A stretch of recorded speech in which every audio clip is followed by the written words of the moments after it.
Hello everybody, it's me, it's David. Welcome, I'm okay. Checking in at first as always.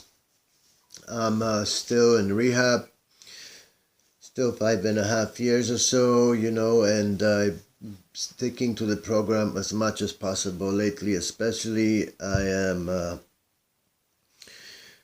too scared to do otherwise, I'm getting too old for being that irresponsible person that is yet again dope sick or so, And today I would like to start by sharing some new numbers that have come in with you. Just here quickly. The BC Coroner Services have reported 147 deaths due to illicit drug toxicity in the month of August here in BC. And so far this year, 2020, the coroner also reports 1,068 deaths so far, with about 4 months still to go. But it is also a fact that for the last 4 or 5 years or so in BC, around 1,500 people or so have been dying on a regular basis for those years. It has been 4 years since the overdose crisis was labeled as a public health emergency by the BC government, with over 5,700 lives lost since this declaration, including over 900 in the Island Health Region and 60 in the Comox Valley.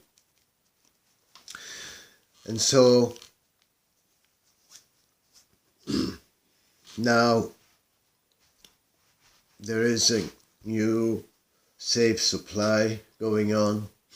There is a lot of research that people are conducting, and for example, I have been asked to share one thing with everybody out there who maybe, for some reason already getting this free dope or clean dope supply, and we could look at it together, and you could help by filling out a questionnaire.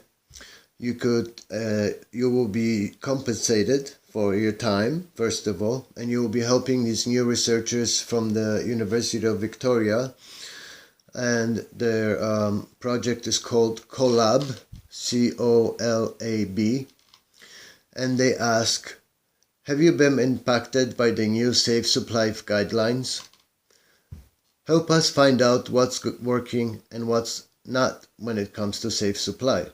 We want to hear from you whether or not you received a prescription. Complete survey to share your experiences. You will be compensated for your time. For more information or to participate, contact us at safesupply@collabbc.ca or 250-507-7810. 250-507-7810.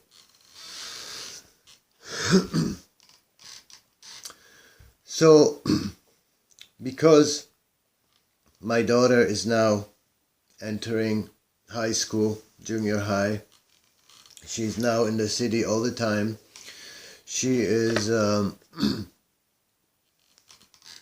I have been giving, I feel like more of a purpose and more of a job to make sure that I at least try to be a part of a change, of some policy changes, of seeing a change happen in our communities, in our beautiful Comox Valley, where Courtney has turned into a pretty rough place,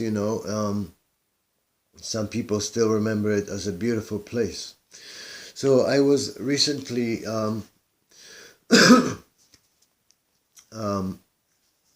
asked to join this great group of artists from the Comox Gallery of Arts, and to join a project called Walk With Me.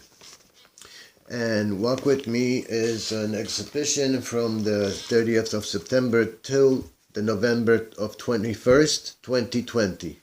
November 21st, 2020. Every Wednesday and Saturday between 10 and 4 p.m. Expect us to be there. And at the events there is walks through the alleys and parks of Courtney while people walk in solidarity, listening to a whole collaboration of stories, Let me just tell you, as artists, researchers, and frontline workers and people with lived and living experience have bonded together, guided by core values of justice, unity, respect, and knowledge, and in a spirit of solidarity to come to terms with the impact of the crisis on individuals and community groups. In this project, over 40 stories are conveyed through radio recordings, drawings, and photographs, where the aim is to cultivate awareness leading to change.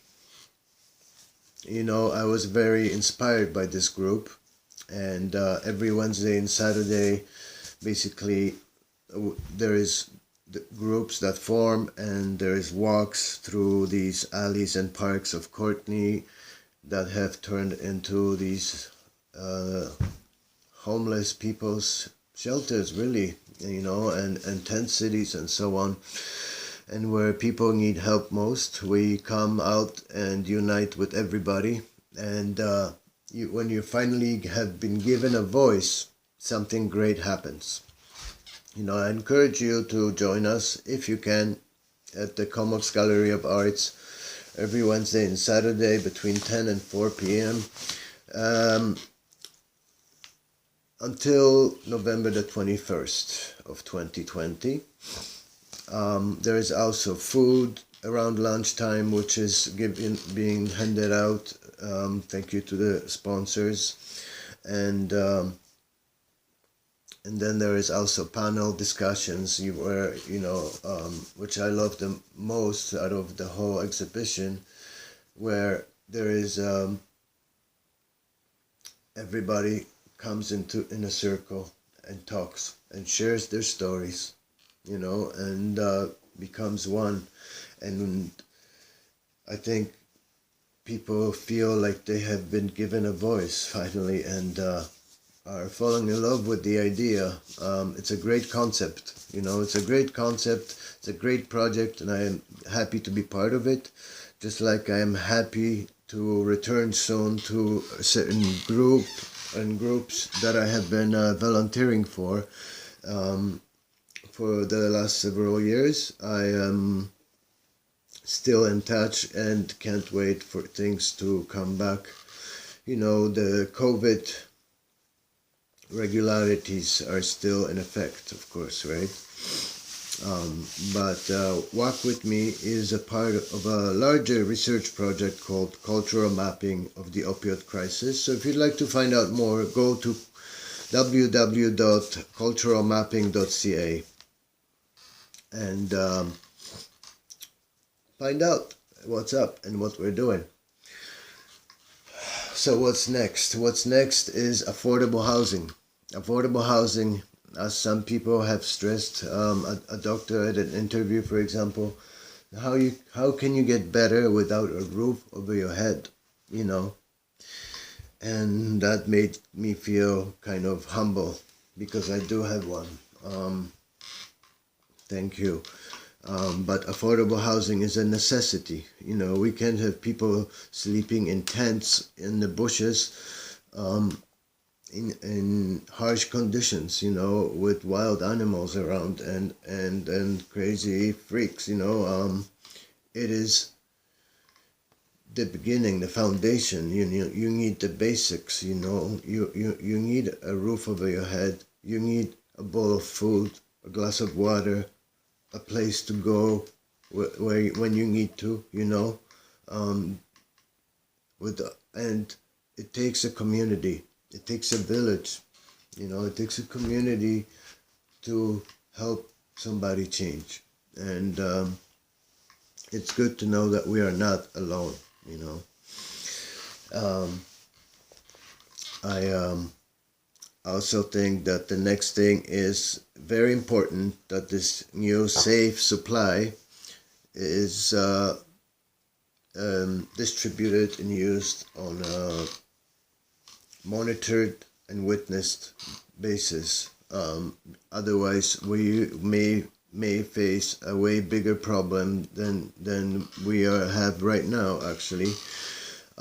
If we were to dispense this new safe supply to people without monitoring it or without witnessing it at all, and that would be a great mistake, I believe. And also, we need to educate our children and educate them as young as 13 years old. Start at junior high, before that experimental stage that it's almost inevitable that kids hit, teenagers, the experimental stage. Let's try and catch them before that. Let's talk to them. Let's educate. And you know what? It all starts with yourself. So you have to do a lot of work and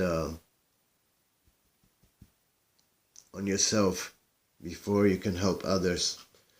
But somehow it took a community and some great people that I've met in my life that have helped me become who I am and where I am today. Alive at 43. Thank you. Thank you. As I told you before, about a third of my friends are dead. And I don't, and I will try and do everything I can, as long as my heart beats, to help and change some policies and realities of our beautiful Comox Valley, where my daughter just entered school. And they are the next generation. Let's help them. Let's educate them. Talk soon. Stay strong. Don't ever give up.